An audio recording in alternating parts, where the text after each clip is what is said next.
You had some time off. You just came back. Congratulations. I love having you guys back. Thank you very much. You had a little time off. We had a little bit of time off. We work through the break. So we don't really have a break, but we had a couple of weeks off, and I took my son. I have a 2-year-old, an American. Right. I have an American. I have an American. You have an American, yes, the exactly. creepiest way to describe having a child.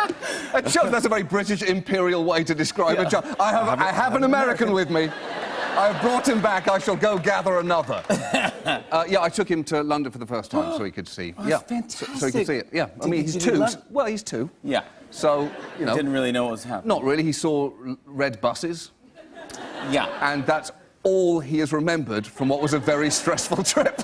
Was it stressful? Yeah. Well, because he got sick on the plane, and then he stayed sick while we were there. So he was just vomiting everywhere.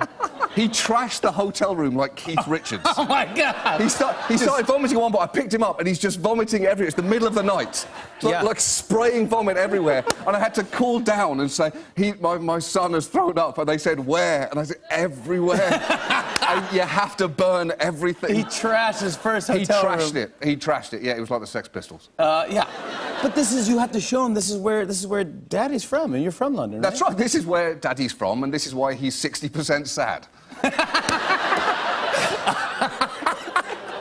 Let's go for a boat ride. Yeah. So it's me and Mary Pat, 2 of our kids, Marco and Jeanette, 4 of their children.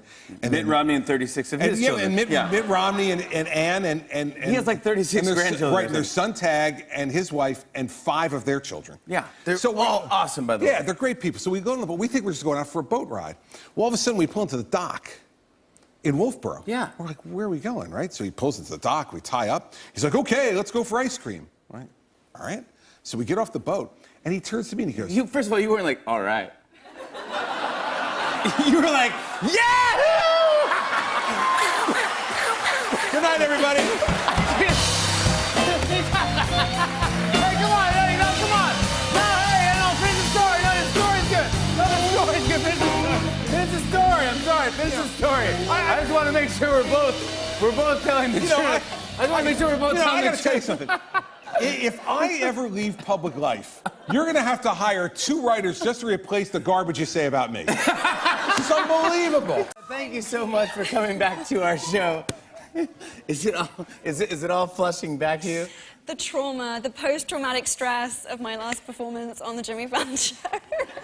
Last time you were on the show, this is late night. We just had met. We've never met each other. We've never met before. And you couldn't be nicer and sweeter, and gosh, I'm a fan of yours. And you came out, and you sat just the way you're sitting, very nice, and we were talking, and I just gave you a compliment, and then you said, before you even continue. Before we even start the interview, I just dove straight in there with, I love that Halloween candy thing that you do. And I said... And there was just silence. I said, the Halloween candy thing, is that right? And you were like, the candy corn thing? Yeah, I thought it was... No. You go, when you get kids, you trick them, and I go, that's Jimmy Kimmel. That was the first time we met. And I died. You died, inside. Turned bright red. I died inside. I was like... I don't mind, I get that all the time. I get Jimmy Kimmel all that, but then... But you were so sweet, because you were like... You could tell that I was dying inside, and you were like, it's okay, honey, if you want to go out and start again, we can do it again. Yeah, so I had you leave and re-enter, and then when you came and sat down, I said, so are you a big fan of late-night TV?